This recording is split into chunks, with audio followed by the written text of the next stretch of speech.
Hello friends, welcome to my channel. Today we are going to study Amanda chapter from class 10th CBSE. So let's start.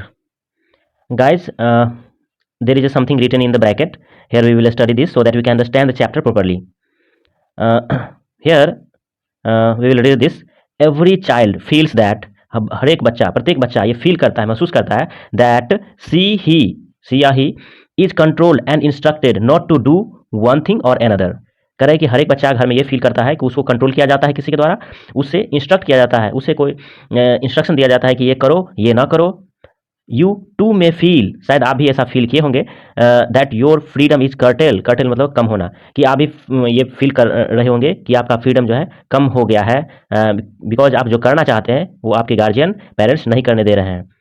Right down some of the things you want to do कुछ ऐसे चीज़ आप करना चाहता है उसका नाम बताइए उस चीज़ के बारे में लिखिए but your parents elders do not allow you to कह रहा है कि आपके जो पेरेंट्स हैं वो ऐसे करने से आपको रोक रहे हैं उन चीज़ों के बारे में बताइए तो यहाँ पे हम लोग इसको पढ़ेंगे और जानेंगे कि इसमें अमांडा नाम की एक लड़की है जो कि लगभग 10 से 12 या 13 साल की लड़की है जो भी घर में सेम प्रॉब्लम फेस कर रही है उनको भी बोला जा रहा है कि ये करना है वो नहीं करना है so that is called nagging वो नैगिंग फेस कर रही है अपने घर में so let's study the chapter don't bite your nail Amanda कह रहा है कि अपना नेल मत चबाओ अमांडा बाइट मतलब काटना अपना नेल मत काटो अमांडा मतलब अपने दांत से नेल मत काटो शायद इसकी मम्मी होगी या इसके कोई पेरेंट्स माता पिता में से कोई भी हो सकते हैं जिनको इस तरह से बोल रहे हैं don't hunch your shoulders Amanda hunch मतलब होता है झुका के बैठना करे अपने शोल्डर्स को झुका के मत बैठो Amanda stop that slouching and sit up straight Amanda करें कि इस तरह से स्लॉचिंग मत हो स्लॉचिंग का मतलब होता है इस तरह से बैठना जैसे कि आपके बॉडी में एनर्जी नहीं है मतलब पूरे बिखरे तरह से बैठना कह रहे कि सीट अप स्ट्रेट सीधे होकर बैठो अमांडा अक्सर जो हमारे घर में ऐसे हो बच्चे को जो है मम्मी या पापा डांटते हैं कि इस तरह से बैठो उस तरह से बैठो तो जब इस तरह से इसको अमांडा को डांटा जाता है या उसको समझाया जाता है तो अमांडा के मन में कुछ और ही ख्याल चलता रहता है इस बीच में चलिए उनको पढ़ते हैं अमांडा के दिमाग में क्या चल रहा है देयर इज ए लैंग्विड का मतलब होता है रिलैक्स इमरलैड सी का मतलब होता है एक ऐसा सी जो बिल्कुल हरा भरा है और देखने में बहुत ज़्यादा सुंदर है और वहाँ बिल्कुल शांति है बिल्कुल शांत जगह है वो where the sole inhabitant is me sole मतलब होता है अकेला इनहेबिटेंट मतलब निवासी जहाँ का निवासी हूँ जहाँ मैं रहती हूँ उस सी में मैं रहती हूँ अकेले और किस रूप में रहती हूँ मरमेड मतलब होता है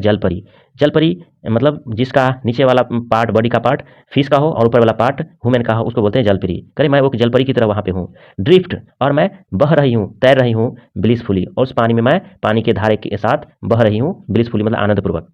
उसकी मम्मी जब डांटती है तो ये सब वो सोचती है अपने दिमाग में फिर उसकी मम्मी फिर से डांटती है did you finish your homework Amanda क्या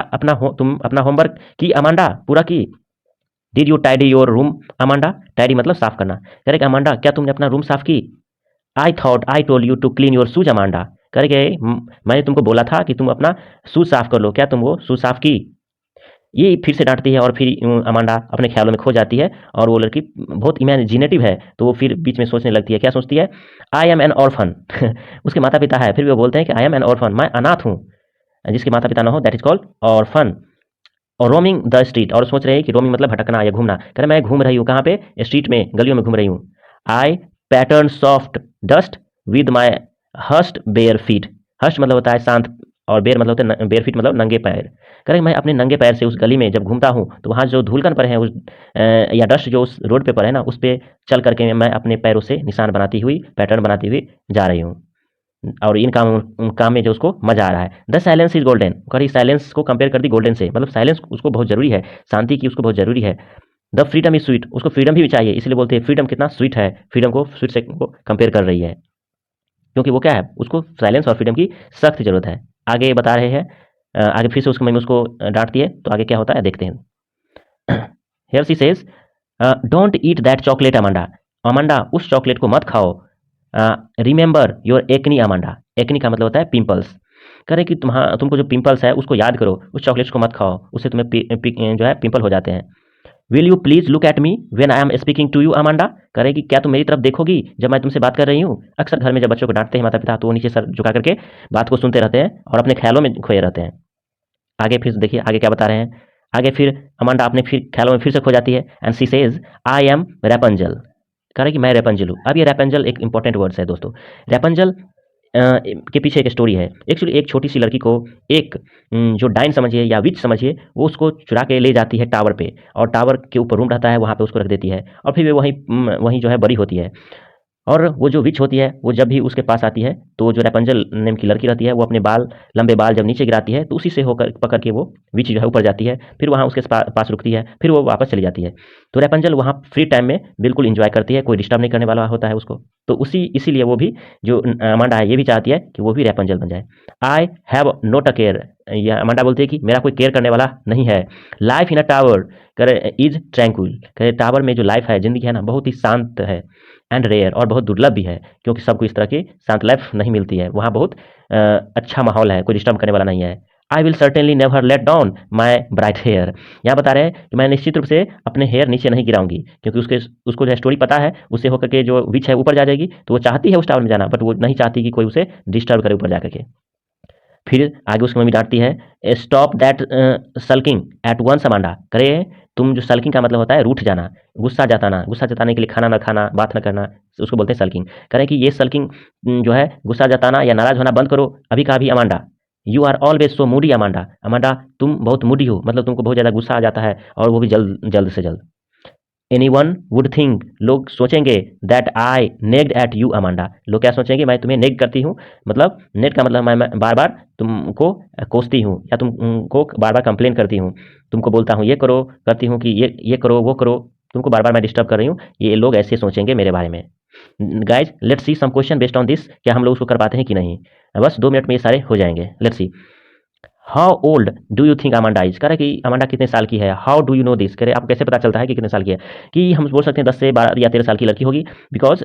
वो उसको बोला जा रहा है कि तुम चॉकलेट मत खाओ, तुम अपना जूते साफ करो, होमवर्क करो, घर साफ करो, दांत से जो अपने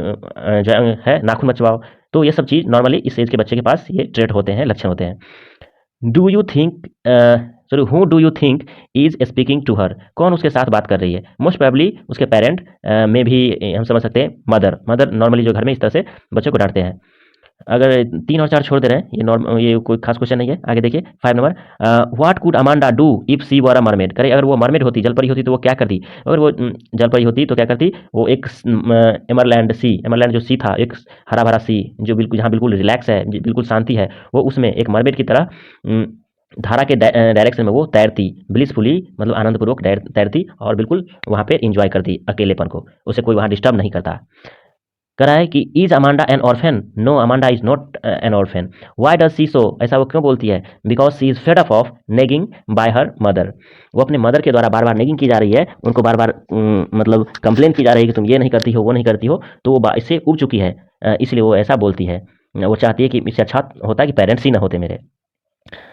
do you think, sorry, do you know the story of Rapunzel, अभी अभी मैंने रेपंजल की स्टोरी बता दिया है आपको। Why does she want to be Rapunzel, Rapunzel बनना क्यों चाहती है। बिकॉज रेपंजल नाम की जो लड़की थी, वो टावर पर अकेली रहती थी, और बिल्कुल शांति से रहती थी, उसके पास फ्रीडम भी था और साइलेंस भी था, इसलिए वो भी चाहती है कि वो भी वहाँ रहे। What does the girl earn for, कहे लड़की क्या चाहती है, अर्न फॉर मतलब डिमांड करना, करे कि वो क्या चाहती है लड़की, Amanda.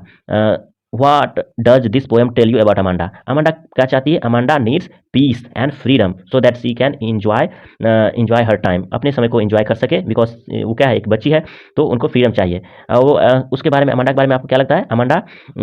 Is a imaginative girl, वो इमेजिन करने वाली गर्ल है, कि जो कोई चीज़ बारे इमेजिन करके खुश रह सकती है। वो फ्री होना चाहती है, वो प्रेशर में नहीं रहना चाहती है। ये सब अमांडा के बारे में हमको पता चलता है। Read the last stanza, do you think Amanda is sulking and is Moody, Amanda क्या सल्किंग है, मतलब वो बहुत ज़्यादा गुस्से करने वाली है, रूठने वाली है, और मूडी गुस्सा आ जाने वाली है। नहीं, she is not sulking and moody, she behaves like this because she is pressurised by her mother और पेरेंट्स, उनको प्रेशराइज किया जाता है। And she feels that she has no freedom to do anything, neither she has peace in her life, so she is behaving because of these things. So I think friends, I could make you understand each and everything clearly, and I'll give you the detailed answer in another video. Thanks to watch it. Bye bye.